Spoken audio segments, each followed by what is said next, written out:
पूर्णमदः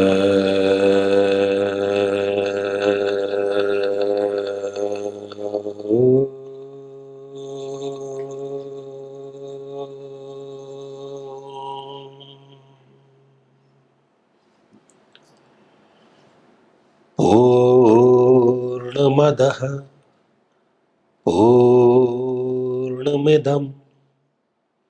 पूर्णात् पूर्णमुदच्यते पूर्णस्य पूर्णमादाय पूर्णमेवावशिष्यते। ॐ शान्तिः शान्तिः शान्तिः।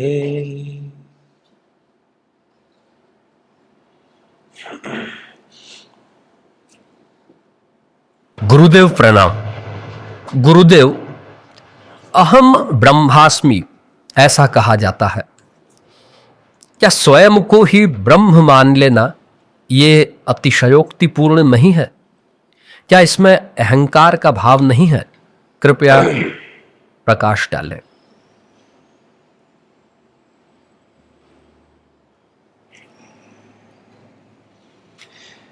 देखिए, अतिशयोक्तिपूर्ण तो बिल्कुल भी नहीं है, क्योंकि इसमें सत्यता का अंश है। हाँ, गलत अर्थों में इसका प्रयोग हम करते हैं, लेकिन ये सर्वथा गलत नहीं है। इसको हम ये कह के 100% खारिज नहीं कर सकते कि ये गलत ही है। जब ये कहा जाता है कि अहम ब्रह्मास्मि, या उपनिषद ये भी कहता है कि अयम आत्मा ब्रह्म, मेरी जो आत्मा है वही ब्रह्म है। ब्रह्म का कोई अलग से अस्तित्व नहीं है। संतों की एक धारा यह भी मानती है कि ब्रह्म का अलग से कोई अस्तित्व नहीं है। जो आपके भीतर बैठा हुआ अंश है परमात्मा का, जिसको हम आत्मा कहते हैं, वो ही ब्रह्म है।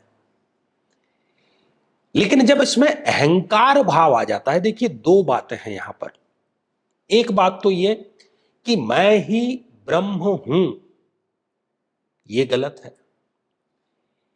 लेकिन इसका साक्षात्कार करना कि मेरे भीतर जो आत्मा बैठा हुआ है उसमें परमात्मा का अंश है और मैंने उसका साक्षात्कार किया है, तब किंचित भी गलत नहीं है। तब वो अहम ब्रह्मास्मि कहा जा सकता है।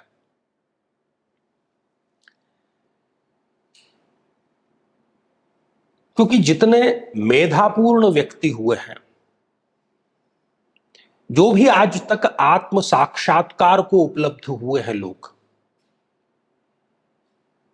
उनका ये वचन है, उनका ये कथन है, उनका ये मानना है, उनका ये अनुभव है कि जिन शक्तियों को हम ईश्वरीय शक्ति मानते हैं, दैवीय शक्ति मानते हैं, वो सभी की सभी आपके भीतर भी विद्यमान है। फर्क केवल इतना है कि जो महापुरुष है उसको ये ज्ञात हो जाता है, उसको ये साक्षात्कार हो जाता है, और एक सामान्य व्यक्ति को इसका साक्षात्कार हो नहीं पाता। क्योंकि ब्रह्म को तो किसी ने देखा नहीं, ब्रह्म को किसी ने जाना नहीं। जो उपलब्ध हुए भी, उन्होंने एग्जैक्टली उसको ठीक प्रकार से एक्सप्लेन नहीं कर पाए, क्योंकि वो एक्सप्लेन करने से परे है। या तो उन्होंने फिर मौन धारण कर लिया या सांकेतिक भाषा का प्रयोग कर लिया।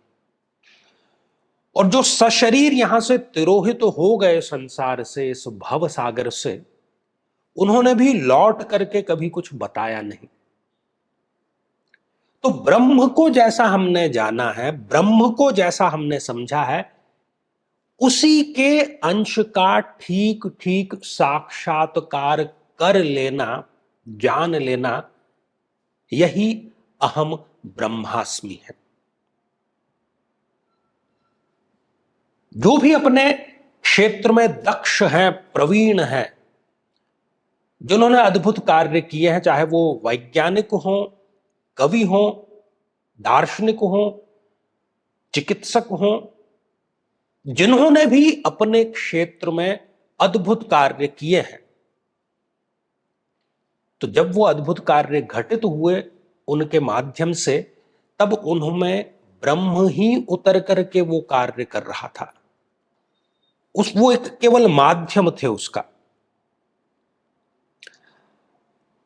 और जितने भी लोगों ने अद्भुत सिद्धियां प्राप्त की हैं, वो केवल तभी वो प्राप्त कर पाए जब वो स्वयं में भीतर उतरे।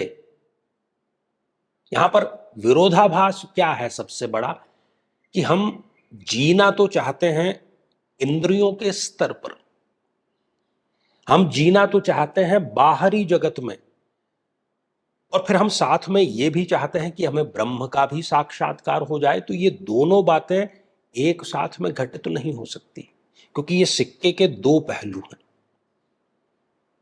अपने भीतर उतर करके अपने भीतर बैठे आत्मा का साक्षात्कार करना, और जब साक्षात्कार हो जाए तब आप अधिकार पूर्वक कह सकते हैं अहम ब्रह्मास्मि या अयम आत्मा ब्रह्म।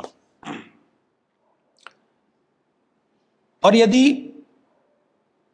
हम इसके ठीक उलट चलते हैं, जैसा कि आपका मूल प्रश्न था कि क्या ये अहंकार पूर्ण है, क्या ये अतिशयोक्तिपूर्ण है, तो या तो आप जीवन इस ढंग से जिएं कि ये मान करके चलें कि हमारे भीतर परमात्मा विद्यमान है और हम उसका साक्षात्कार कर सकते हैं, तो आप परम पवित्र हो गए उसी क्षण। अब इसके ठीक उलट यदि आप ये मान करके चलते हैं कि मैं एक पापी व्यक्ति हूं, परमात्मा कहीं सातवें आसमान पर बैठा हुआ है, जैसे कि विश्व के जो सेमेटिक धर्म है वो मानते हैं, तो फिर प्रारंभ ही गलत हो गया, पहला कदम ही गलत उठा दिया। और जब पहला कदम ही पहली दिशा ही गलत आपने चुन ली, तब फिर आत्म साक्षात्कार तो बहुत दूर की कौड़ी है, फिर वो हो नहीं सकता। हमारे भीतर उतरने की जो यात्रा है वो सही दिशा से, सही मार्गदर्शन से, सही गुरु के सानिध्य में होनी चाहिए।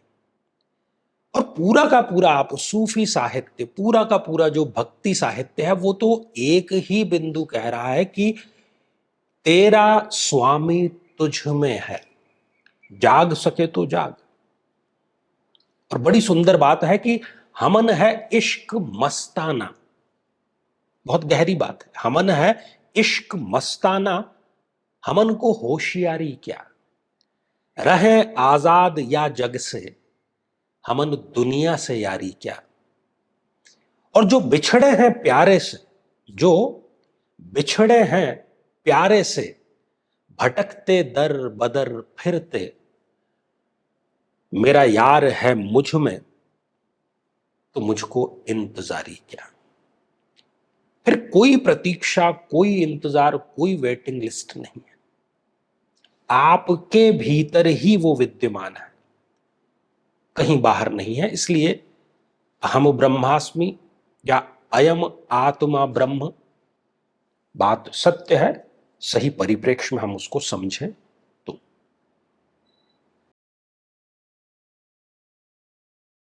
84 लाख योनियों में भटकने के बाद कहीं जाकर ये मानव शरीर मिला है, और जिसे हम भोग, वासनाओं और विलास में व्यर्थ गंवा रहे हैं, जिसका सुनिश्चित परिणाम दुख और पछतावा है ही। जब तक जीवन है, सुख और दुख का ये क्रम तो चलता ही रहेगा, लेकिन गुरुदेव के आशीर्वाद से आप सदैव आनंदित, हर्षित और प्रसन्न बने रह सकते हैं। ये एक पुनर्जीवन के समान है। परम पूज्य गुरुदेव आचार्य चंद्रकांत जी से गुरु दीक्षा प्राप्त कर अपने जीवन को सार्थक बनाएं, ताकि आपको अलौकिक, पारलौकिक और सांसारिक सभी सुखों की प्राप्ति हो सके।